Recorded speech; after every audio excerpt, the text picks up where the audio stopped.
Gun laws.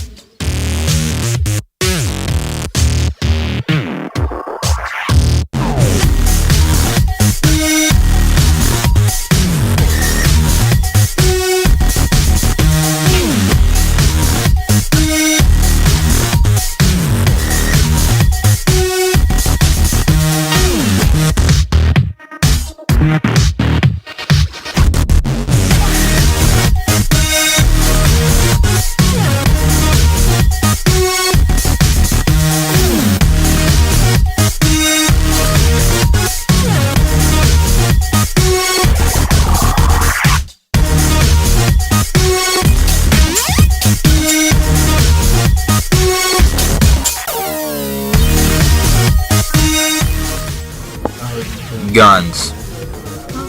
Guns and more guns. How do you feel about gun laws?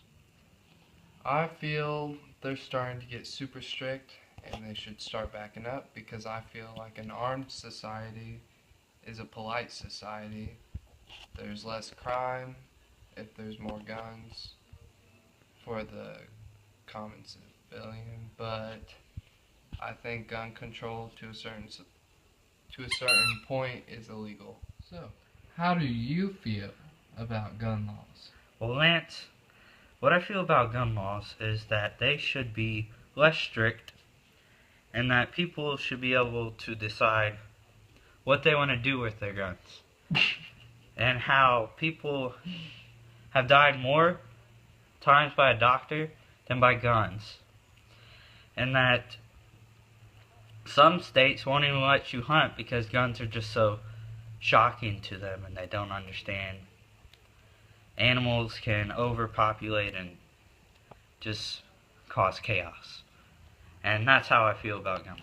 Answer. It's really easy for the mainstream media to manipulate the public with a lot of fear-mongering into making people totally terrified of an object like a gun. And you see this in the fact that children are being expelled from school for having a Pop-Tart shaped like a gun, or a water gun, or a drawing that might look like a gun. It's all insane, delusional fear, almost terror.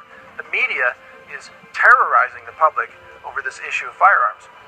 But in truth, guns are remarkably safe as long as they're in the hands of law-abiding citizens, and that's exactly who the gun control laws wants to take them away from.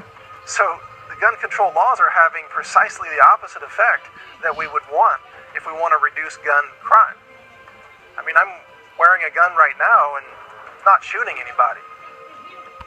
Many people don't realize that the number of gun deaths in America is actually quite small compared to the number of people killed by Western medicine. 783,000 Americans are killed each year by what's called iatrogenic deaths, death by doctor and pharmaceuticals and medical mistakes. If you want to save lives in America, you should start where the deaths are actually happening. And it's from preventable things like cancer, like heart disease, like pharmaceutical side effects.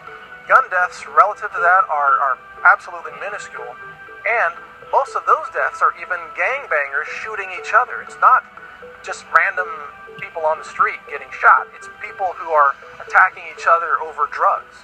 Segmentation. If you do a demographic taxonomy research study across people of the United States, you will find that Second Amendment adhering to CHL owning people are the most law-abiding segment of our society. Study after study, scientific poll, research after research study will show you we're the most law-abiding people there are.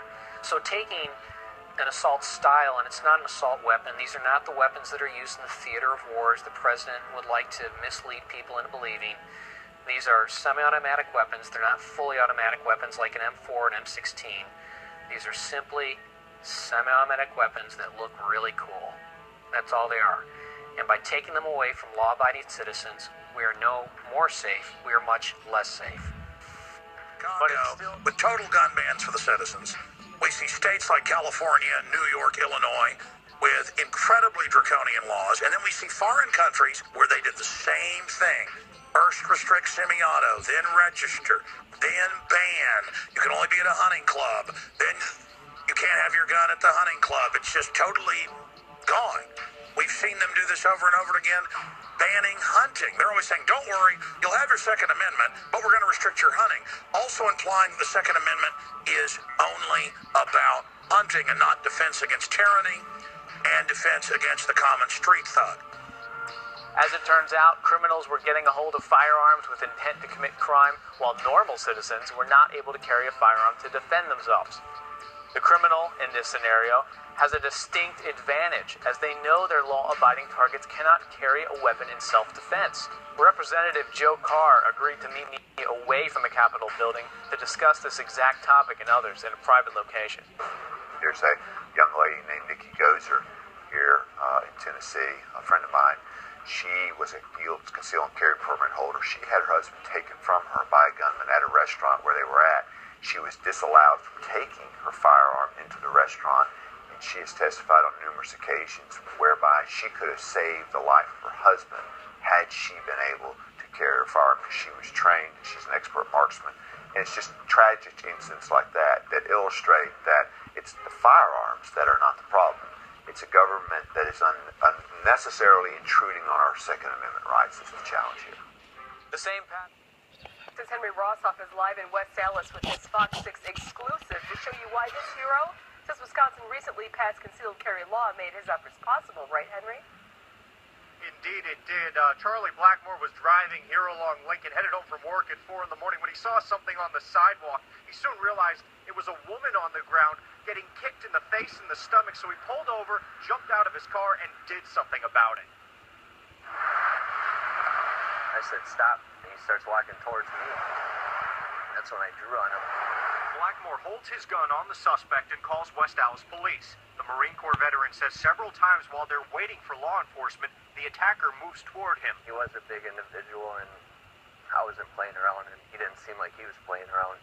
So I made it quite clear to him that if he did come at me, I would have to take him down. Blackmore says police eventually show up and have to force the suspect to the ground.